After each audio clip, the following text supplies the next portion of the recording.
Call to order. Danny's here, we can start. Danny? Yep. That is the other indication, so. Would you like to give us an indication? I will. Everyone bow their heads. Father, we thank you for this opportunity to meet here again. Please bless us in this agenda we have today. Please give us discernment as we go through the many challenges that we face. We ask these things in your name. We pray. Amen. Amen. I pledge allegiance to the flag of the United States of America and to the republic for which it stands, one nation, under God, indivisible, with liberty and justice for all. All right. Next up, we have a consent agenda.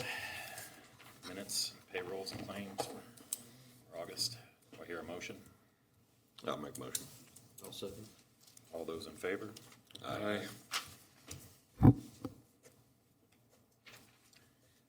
Next thing, comments from the audience. Thanks, Sharon. Okay. Let's see, we don't have customers signed up, but Kenny, you have something? No, sir. No. Okay. Interested. Gotcha. Thanks for All right. coming. Sorry, I was misinformed. In that case, moving on to regular reports. General Manager and Operations, Matt. We had 4 linemen and supervisor go down to assist in restoration efforts from the Hurricane Dorian down to Orlando, Florida. Since the hurricane changed paths, they came back home without having to do any restoration work.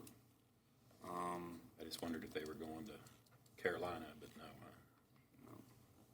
That's because of the difference in municipalities. So Florida has hurricane issues. They soak up every lineman they possibly can, like right now. And it was releasing as it went up, and those linemen that were in the lower part of the state got filled in North Carolina, South Carolina, and Georgia. And by the time it got to us, they already had all their crews dispatched, and everybody was in that area.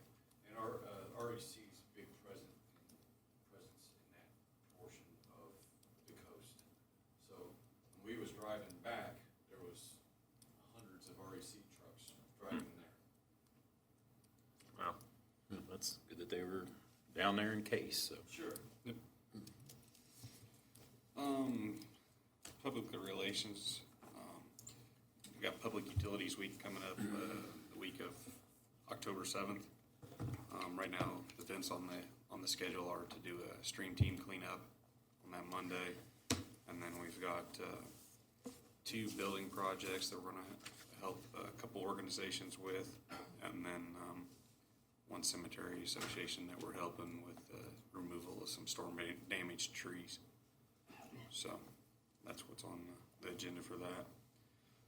Kathleen Roberts. Good. The shirt's getting a little worn. Get another one. Kathleen Robertson was the Employee of the Month. That's something that's nominated by any employee can nominate them, but then the supervisory staff vote on who gets that. So we had a lead lineman, Mark Salter, earned his 20-year pin on September 9th. Very nice. On the electric department, we had quite a few number of outages. However, due to the length and whatnot, our reliability number did come up a little bit. So,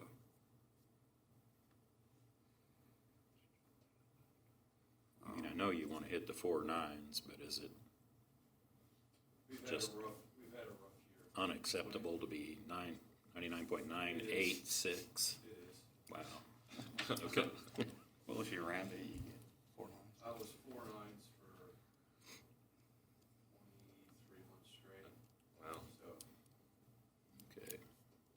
it's personal, but weather kind of dictates that personal most of the time. On the electric department, we did have a breaker failure at the south side stub that knocked out that whole area. Luckily, the crews were in the area actually using the breaker at the time, and so it failed while it was operating and knocked out the area. They were able to do the necessary switching to get it backfed and most of the people back up. I think total outage was 30, 35 minutes, something like that. So sewer crew, we were able to continue to raise manholes. Water plant, you can see our numbers are for 2019 are a little higher than even they were in 2018. It'll be interesting to see with Rawls County online beginning toward the end of August how our September numbers shake out. We also had a group from Mizzou that toured both the water and wastewater facility looking at ways to increase our energy efficiency. We provided them with data and we're just waiting on their report back. Are those graduate students? Or? Yeah. Yep.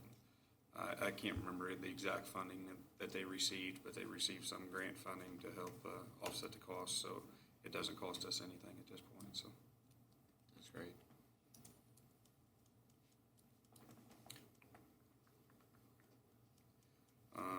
Our automated meter implementation program, we've hit a few setbacks, but according to the provider, they're still on schedule to meet our time frame. So it's something we're still striving to get on schedule. That's all I've got. The 121 on wastewater treatment in August, that's still a result of the flood, the tail end of it.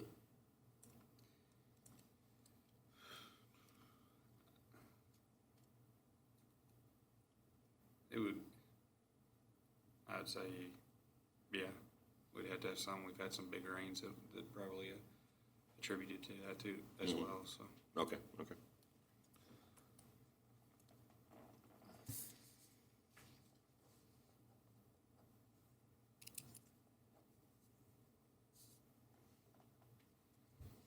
All right, any other questions?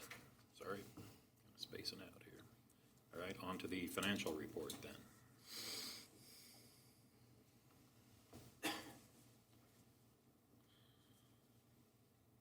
Green light. That thing's it's going to scare me for a while, I'm afraid. My nasally voice I've been compounded by my chest cold my family has shared with me. But anyway, first page of the financial packet is the balance sheet, and as always, unrestricted cash decreased due to expenditures related to the water GAC project. I made a bank transfer in early September to reimburse these costs, so you'll see that unrestricted cash then increase this time next month. There were no other major changes on the balance sheet. The next page is current month actual compared to budget. August continued a solid financial start to our fiscal year with company-wide net income about 2% more than budgeted. This was driven entirely by the waterfront as we sold water to PWST number 1 for most of the month of August, which was unbudgeted. When I made the budget, I tried to be conservative and expect no gallons of sales to them for this fiscal year. Fortunately for us, that turned out to not be the case, and we sold almost 2 full months of water to them. Net income was about 10% less than budgeted in the electric fund, caused by lower kilowatt-hour sales and higher than budget operating expenses, more than offsetting lower than budgeted purchase power costs. Sewer fund income was less than budgeted due to a combination of lower than budget revenues and higher than budget higher than budget operating expenses. It's still early, of course, in the fiscal year, and many of these variations will settle themselves out over time. Some of these operating expenses are kind of front-loaded in our fiscal year. As weather permitting, we do more activities than happens during the winter months. So it's basically, I think, just kind of a timing difference on some of these things. Next page is current month actual compared to the same month last year. Kind of a boring story there. Company-wide income in August was lower than the same month last year, driven by the same factors I just mentioned in the analysis of the month to date compared to budget. Next page back is current fiscal year date compared to budget. So we're now 2 months into the new fiscal year, and company-wide net income is about 2% more than budgeted. Some favorable drivers of our budget variance are lower than budgeted purchase power costs in the electric fund and higher than budgeted revenues in the water fund. Again, these are the sales to PWSC number one, as well as the discount early payoff of our escrow agreement with them. These favorable items are being mostly offset by lower than budget operating revenues in the electric and sewer funds and higher than budget operating expenses in all funds. Next page back is current fiscal year date actual compared to the same time period last year. Company-wide net income is about 5% less than the same time period last year, driven by the same factors mentioned in the analysis of the year-to-date compared to budget results. Of course, we're only 2 months in, but being with net income 2% more than budgeted, I feel like it's a solid financial start to the fiscal year. On the flip side of that, kind of like a two-handed economist, much of the positive results are being driven by favorable one-time or relatively one-time events in the water fund, the discount early payoff, and the extra unbudgeted gallons sold. So take it for what it's worth. There's some good and some bad. It's shaking out pretty close to budget. The other information I provide, as usual, is the cash reserves, the target, the minimum, maximum, kind of where we're at for all the funds there, our investment listing, the dashboard, all that stuff. You guys have any thoughts or? When you budget for electric, do you use the same number from the previous year? I think we've been trending downward. I do. Every year. Right? And unit sales, fiscal year date, I thought I might get asked about that, so I actually brought it with me. I can compared to the 5-year average, electric fund, we're down about 2.7% on kilowatt hour sales. Compared to the previous year, we're down about 2.8%. Pretty mild weather so far. So yeah, building the budget, I just generally, if there's big variables that I know about, I'll factor those in, like PWSD leaving for water sales, for example. Electric, I just budgeted flat, which turned out to not be the case. Nationwide, electric unit consumption has gone down about 1% a year on average the last 10 years, for what it's worth. So we're doing a little better than that. We're doing a little better than the nationwide. 5 years. So. Yep. Well, we got 90 degrees all week, so. My late planted sweet corn appreciates it. We have an office pool, and whether I'll have a sweet corn crop or not. Not literally, there's just different opinions. Yeah, I don't think that's why you don't have sweet corn, Abe. Combination of apathy and weather events and Yeah. mechanical breakdowns. Abe, I have a couple questions for you. I was looking on that accounts payable, and it looks like for this month, I think we have $3 million paid out. Are you in front of the check register, Steve, or? Yeah. Yep. That's about right. When you do your interdepartment billing, how does that work? We have meters when the water fund and sewer fund buy electricity from the electric fund. We have about 18 different meters or different accounts that read all that. Okay. And those two funds then pay electric fund. There's a BPW service rate schedule and the schedule of fees and charges, or the rate schedule. I can't remember offhand what it is. 6.8 cents per kilowatt hour, maybe. And we literally cut a check to ourselves. That's the easiest way to true that up. Okay. We'll write a check, and then, I got you on that. of course, with the three funds operating out of one checking account, that's how we move that cash around. The retainer for Brown, Smith, and Wallace, is that a one-time deal? Well, the retainer is, but then we'll pay them in the future based on their So you actual. haven't got anything from them yet? I shouldn't say that. Not of which I'm aware, Steve. Just the retainers. Okay. All I know about this time. They'd have unbilled hours and expenses beyond that, probably. Maybe this may not be your department, might be Jared's. The line easement for the 161, how's that determine how much we pay out for that line easement? We went off of current prices through the appraisal process, and they went by acre. Acres. Okay. And then, of course, when the first time they brought it, they had a couple people renegotiate, and so everybody kind of paid differently. Yeah. So I've been going through that wonderful process. Is it about over, or we still got a lot to go? We're just waiting on 2 signees. We've already agreed to terms. We just gotta get everybody in the same room and get it notarized.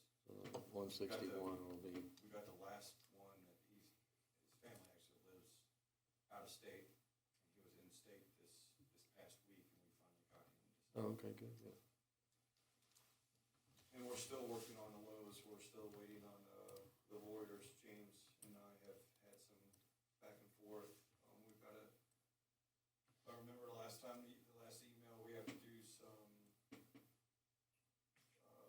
regions with the city council, am I correct? You're talking about the purchase of the location for the substation? Yes.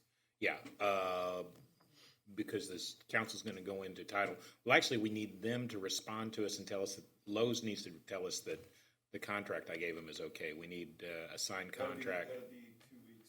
Yeah. At least. Well, so We may be lucky to get to October because just to get a phone call is a 2-week process. But yeah, we'll need and I just did a real basic contract, just basically so we have something in writing, which is the requirement in Missouri, and we sent it out for approval.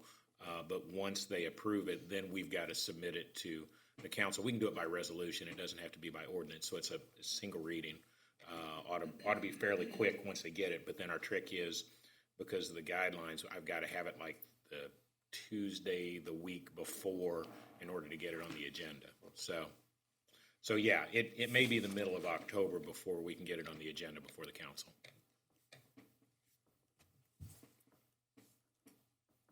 I believe that's all I have. Abe, thank you very much. Thanks, guys. Anyway, Thank you, Abe. Good. Thanks, Abe. All right, on to projects report. Up the water plant, the contractor's continuing to make pretty good progress. You can see a lot of things going on now. They got the transfer well tank backfilled. They since put in the footing wall in the southeast corner, installed the pipe that is connected to the trench drain in the middle of the building. That's the big concrete you see there at the bottom of the page. So if you envision, that's about the middle of the building. The concrete on the top left there is about the east side of the building, and it's going to go over to the west about the front of the existing filter building. So they've got a long ways to go as far as getting footings and concrete poured. But with the weather we're having, they're making good progress, and hopefully get this in under roof before winter comes, and that way they're able to continue working and meet the deadline. So we also, I think it was last month last meeting we spoke about the engineer sending out the solicitation for quotes for GAC material itself. Due to some questions, they extended that time to respond from the 6th of September until last Friday the 13th, and they'll be reviewing that information, and we'll have something for your all's approval at the next board meeting. Our Warren Barrett tank repaint project is completed. Contractor addressed all the punch list items, and we just sent final payment to him today. On a downtown SSO elimination project, something we were trying to do last fall was get in there and tighten up some of the manhole lids, remove the lids that weren't bolt downs and didn't have gaskets. That way when it did flood, it didn't act like as a funnel.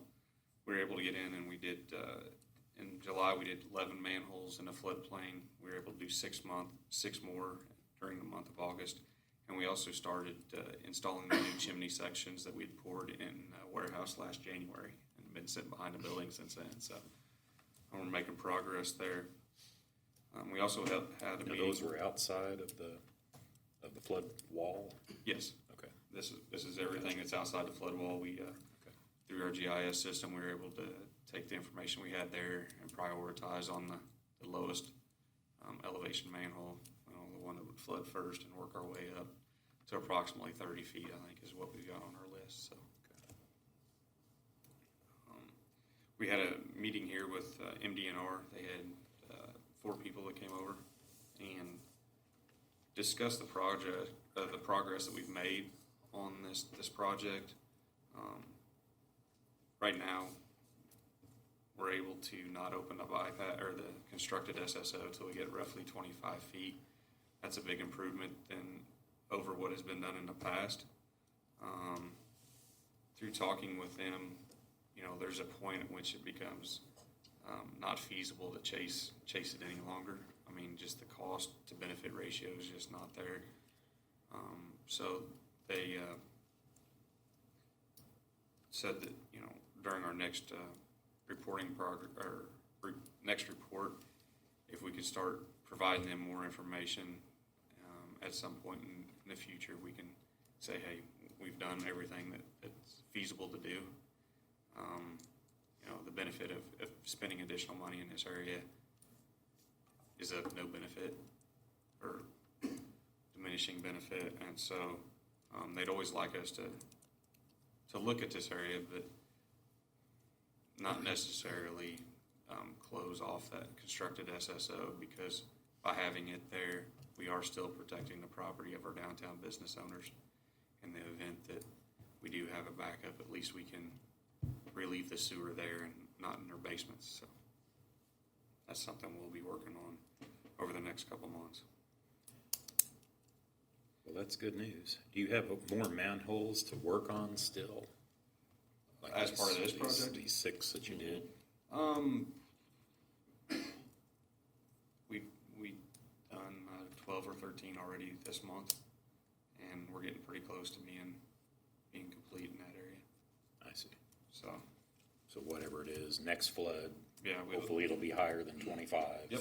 Hopefully it's a bigger. But You're out, you It probably still got won't be Oakwood and all 30s. that to do? Yeah, that's kind of 2 different deals. Really? With the street paving projects, what you're talking about, Yeah, Steve, yeah. we still got roughly 200, 220 manholes to raise. And we raised, I don't know, 100, 110 this summer, I think. We're working on this fall to pick up any of the outliers. We've got South Side completed. We got a majority of downtown completed. Biggest concentration areas are the Oakwood area, Indian Mounds area, and then over around the Mark Twain School area. So the thought would be next year when we go to hit it hard, we'll focus on those areas. And because we're not having to move a great distance, we can get through them a little quicker. Plus, they're off the beaten path, so we're not worried about flagging for traffic as bad much and whatnot. So hopefully we'll chew through them a little quicker. Well, that's good news that the DNR is willing to work with you on Yep. doing as much as you can, but not just fining you every time you open the thing. So. Yep, and that's something we'll probably have a contract maybe with you, bring before you next month with Trek, just to combine all the information and work through that process as well. So, Do we have a number? Is it 26 feet, 27 feet that you think they're going to turn you loose on? Right now, we can hold the water till we get up to about 27 feet, and then we have to shut Wilson Street off. Otherwise, it floods the electronics. It doesn't go over top a wall. It comes back through the sewer internally. So that's where we had to shut it off this past flood. And so, if we can seal everything up, at least we get 27 feet. That would be a start anyway. We've looked at what it would cost to add flood wall around Wilson Street. I mean, it's just the costs start to climb pretty rapidly. So, and those are the types of items that DNR wants us to just document that, hey, you've looked at these items, this is what it's going to cost, and this is why there's little to no benefit of it. Yeah. So, on the stormwater side, we had 2 days of meetings with Black and Veatch here on site, where we talked about our credits and appeals program and also the billing process. Over the past month or so, we've worked to gather information regarding questions that were brought up during those meetings. One of the biggest questions were how are we going to bill this? It's been discussed about maybe reaching out to the counties and seeing if we can collect it, even though it is a fee, collect it with a tax bill once a year, because the counties know who the property owners are. Whereas if we're billing it internally, we're having to keep up with the county on all the property ownership changes and whatnot. So that's something we're continuing to work on. What are you working on with that, Who's it? Who are you talking to? The collectors, Harry Graves here in Harry Marion County, Graves? and Okay, then okay. Tara Comer in Rawls County. That both counties presently collect the city of Hannibal tax bills and vehicle licenses. So. And then other big thing to note is North Street Storm Sewer. Worked with the engineer on getting all the necessary information. He was able to go down through the storm sewer here a few weeks ago, and he thinks in a couple 2 to 3 weeks we'll have a draft report that we can look through that, and then the final report in probably 6 weeks on that. Also met with Army Corps of Engineers on site one day, and then one of the gentlemen stopped back by last week sometime, I believe it was, and picked up a copy of the video that I shot going down through the storm sewer. So he was surprised that there wasn't a major structural failure. And All were. yeah. So he was going to think on it and get back with us. So cool. That's all I have. Questions? Nope. All right. Now on to old business. Approval of wastewater pretreatment consulting contract. Good evening. As the agenda says, I'm seeking approval for a new contract with ChemHeck Environmental Consulting. The original contract was entered into in September 2017. It's about to meet its not to exceed amount here with some issuing of the new permits, industrial permits. This new project, or the new contract, is not going to be nearly as in-depth as the first one. It's a little less than half of the original amount of the first contract, but it's mainly going to be a supporting role as her consulting services are concerned, making sure we're staying in compliance and just being somebody that Jeff can call and ask questions to as needed. So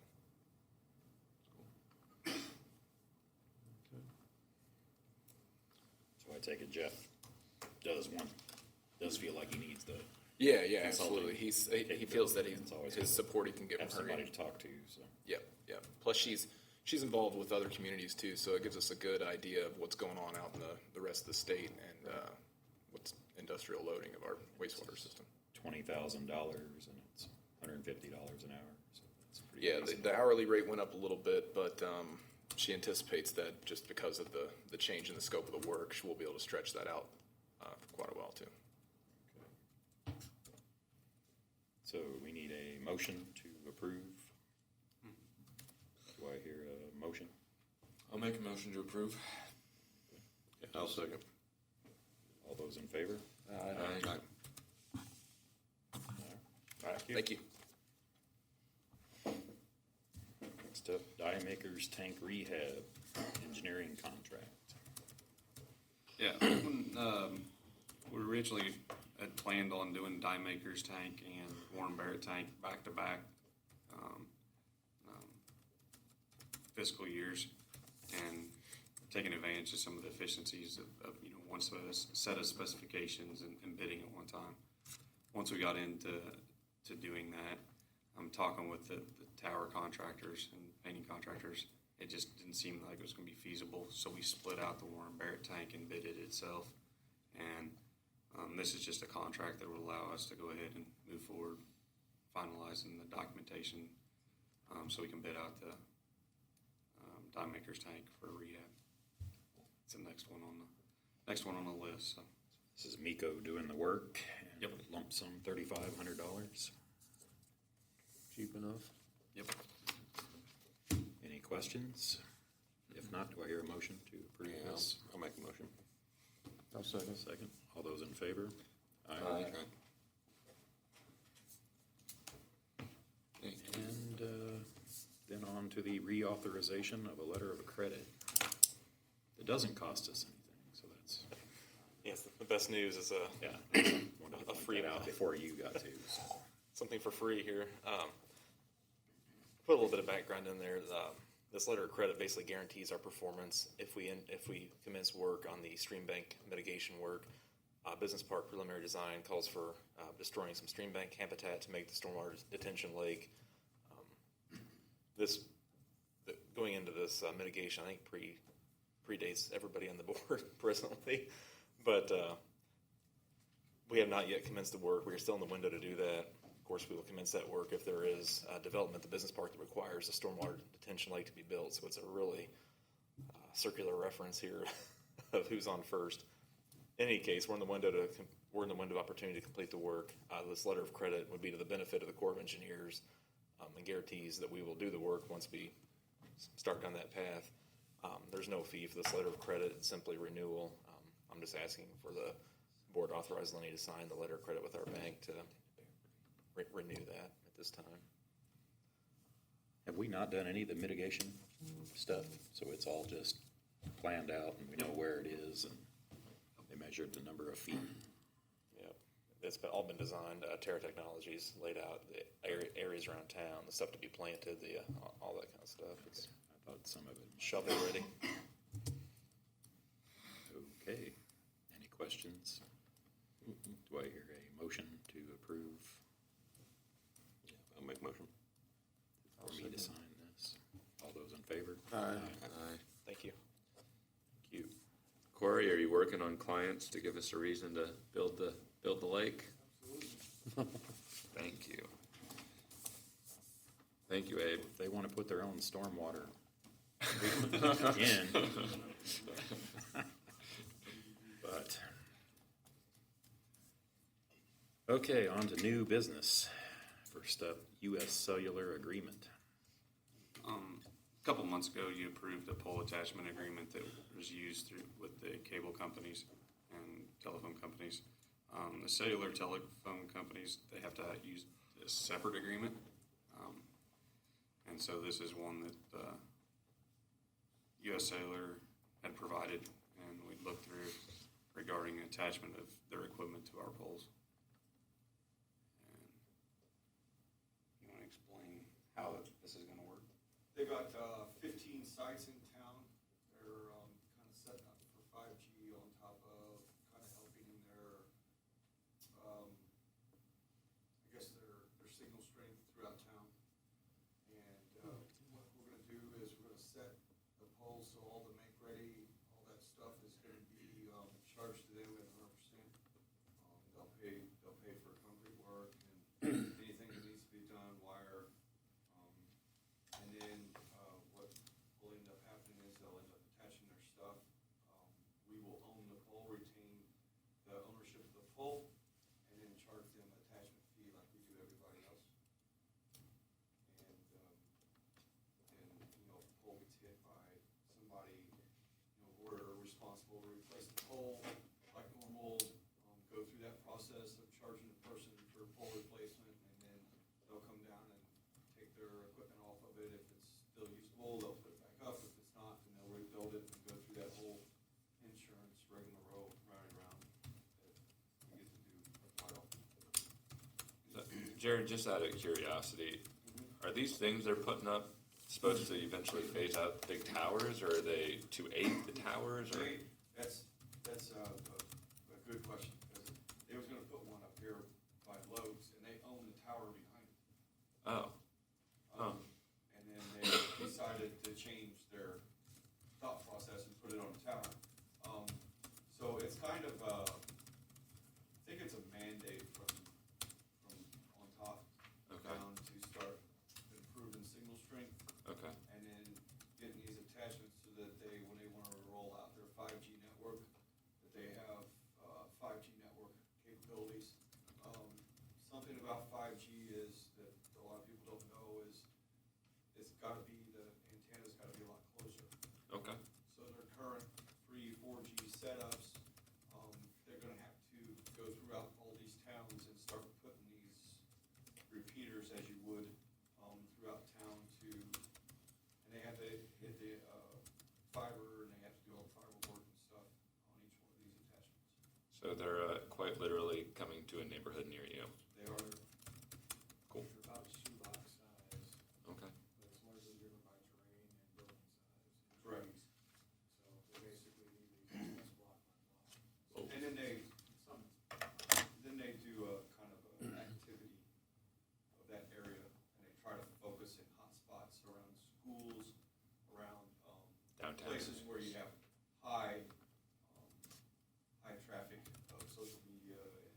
Okay, data usage. makes sense. We're lucky if we get 3G at the airport. That's how bad it is. Yeah, they're not putting one out there. You're just outlook, Andy. I live in a hole too, so there you go. Cool. James, have you Thanks, reviewed this contract? Or? I did. I had a couple of points I made to Matt. It wasn't necessarily a, oh, freak out. It was just be aware kind of thing. And as long as you were comfortable with those things, I was comfortable with it. With the arrangement that we're gonna have, we're gonna set a separate pole, that way it's not Okay. on top of anything that we All right. have, power lines on. But as a general rule, actually, as these things go, is fairly decent towards us. A lot of these start out really slanted, and this wasn't bad at all. Just, I think I had 2 points of concern, so. Very good. Any other questions? In all honesty, they're awesome to work with, Sure. comparative to some of these other places that have come in. Well, like I say, their agreement is a lot more fair than a lot of these are when you first look at them, so. Look at Andy laughing at him. He's like, James just likes to fight with people. It seems like all we do anymore. So are we being asked to approve this agreement then? Yes. All right. Do I hear a motion to approve the U.S. Cellular agreement? I'll make a motion, we approve it. A second. Yeah, I'll second. All those in favor? Aye. Okay. Next up, All-Tech lease agreement, truck number 20. Yeah, we were doing a 5-year plan in the last round of budgeting. It was determined beneficial to enter into an operating lease for our larger electrical department trucks and swap them out on a 5-year rotation. This is something that would include maintenance on the vehicle, necessary testing, and the first truck arrived about a month ago. You did? And so they're requesting us to sign a lease on it, since a lease was never brought before you before. Wanted to do that, and this is something that we've got or 2 more trucks in the budget this year for. Yes.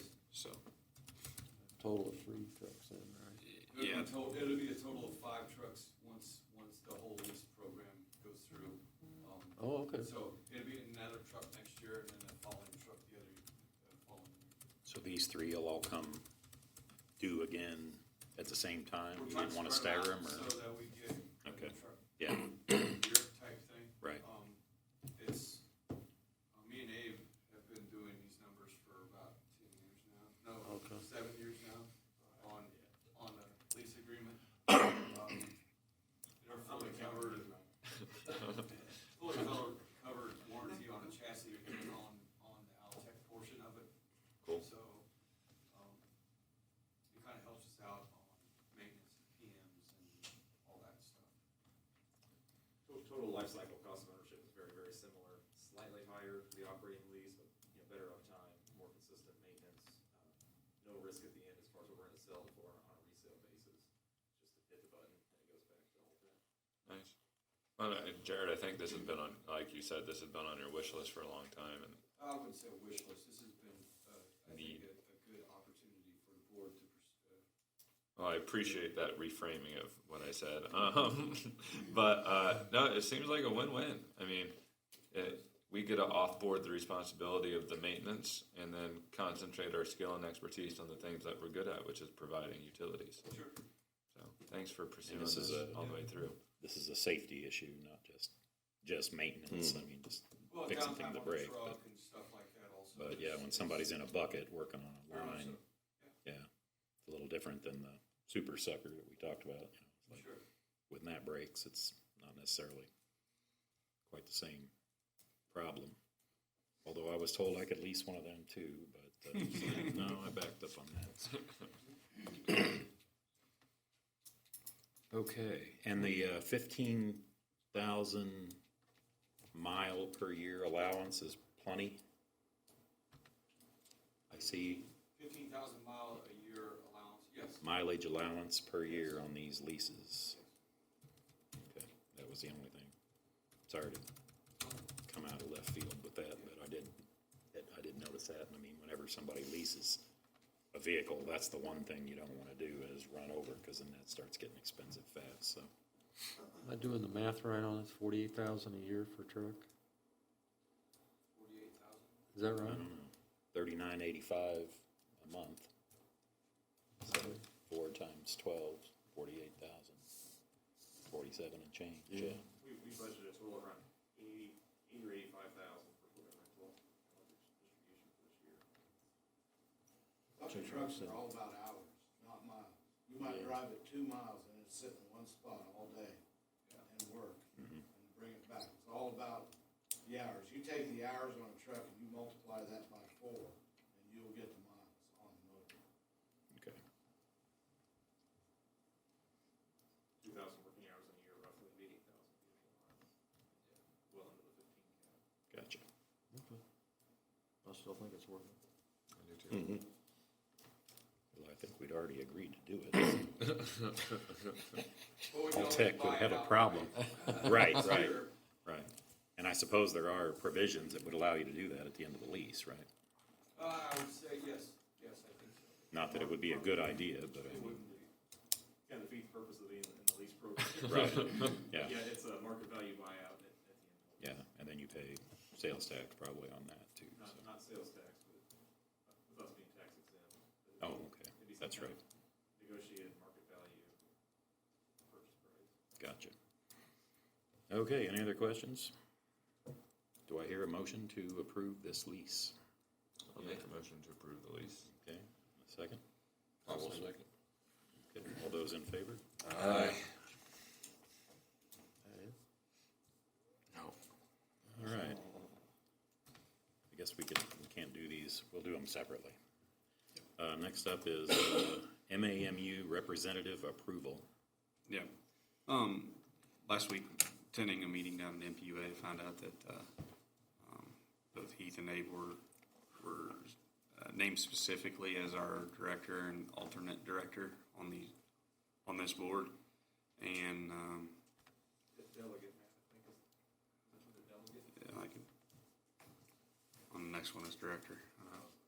But in order to have a vote, the voting right at the meetings coming up, that these need to be addressed with Heath no longer representing the board. So what they suggested that we do is we change it just to a position rather than a specific individual. And that way, if for some reason them individuals would change in the future, you don't have to come back and request a new authorization. So this one just needs approval, and the next one will require passage of the attached resolution. Makes sense to me. Okay, so do I hear a motion to change this to the generic director and general manager and finance director? I'll make a motion. Second. All those in favor? Aye. Okay, and along a similar line, the Mudgemuck representative resolution. It's the same. So, except for some reason, they require a resolution on that one. So, Okay, and there is the resolution. So do I hear a motion to approve the resolution I'll make a motion. as written? I'll second. All those in favor? Aye. All right. And then something similar with the State Revolving Fund authorized representative. that's correct. They require somebody to be named as a designated or the authorized contact person, basically authorized representative, and that's the person who signs all the paperwork and receives all the correspondence related to it. I do know we'll have a yearly paperwork that we have to send in October that will require somebody to sign. So just So this one requires a name? it does. Yep. So, And we still, this is only because we still have the one outstanding project that hadn't been completely, or that was already done, The right? project is complete. Okay, so We this is gotta just in fill- case. We got to fill out yearly paperwork on things WBE, DBE, payments during that year, and it's based upon their fiscal year, which ends the end of September. And since our project wasn't closed out until May or June, we still have to fill out that paperwork for this year, so. Now you threw some more acronyms out that I looked this one. Okay, do I hear a motion to approve the, making Matt the appointed authorized representative for the SRF? Yeah, I'll make a motion. I'll second.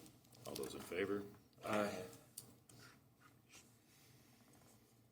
And finally, the MPUA travel approval. As part of the policy, the board's supposed to approve any travel that the general manager would take. And there is an MPUA meeting coming up, I think it's the 25th through the 27th down at Branson. It's September or October? September. And it's their, it has their board of directors meeting as part of that conference, so requesting approval to attend that, so. Just you? Abe's going as well, and then, Or Gene, just, you're okay. I just have to receive approval from you all, Okay, according to the policy, so. I see. And you can approve everybody. And then Gene Majors is receiving an award down there, so. Nice. That's the one I went to with Bob, I think. MPUA. And Heath. It's a good meeting. Okay, do I hear a motion to approve Matt's travel? I'll make a motion. I'll second. All those in favor? Aye. Have a good time. As you said, Branson? Yes.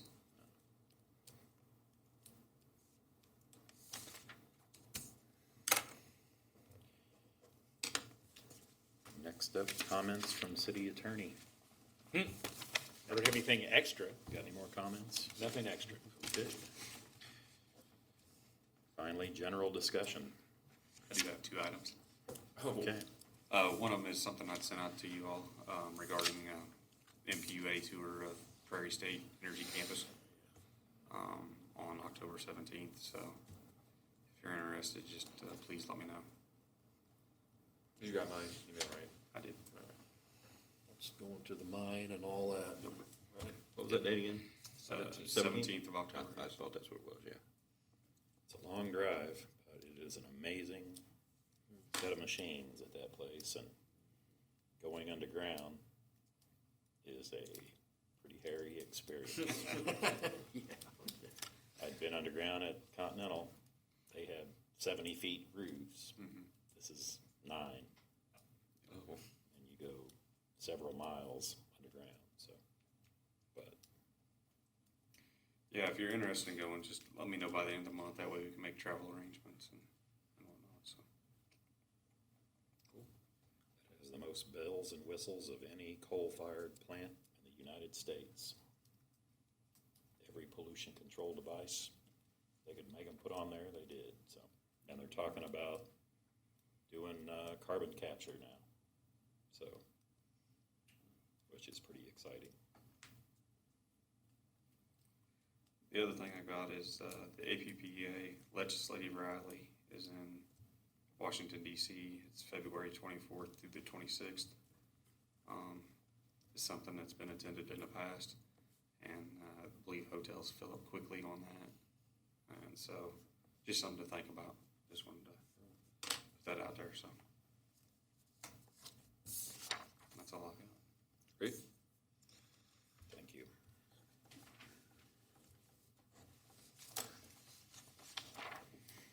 Okay, so that is the total of the open Makes more sense. meeting information. So at this point, Pursuant to section 610.021, paragraphs 2, 3, 12 of the Missouri Sunshine Law, the meeting shall now convene in closed session to discuss real estate personnel and contracts. Included are Jared, Abe, Corey, Andy, Matt, Courtney, and James. It's a party. You need a motion to do that too. your motion. So that's a motion. Now you need a second. I'll second. All Those in favor? Aye. Thanks for coming, everybody. Who doesn't have to stay? I think just about everybody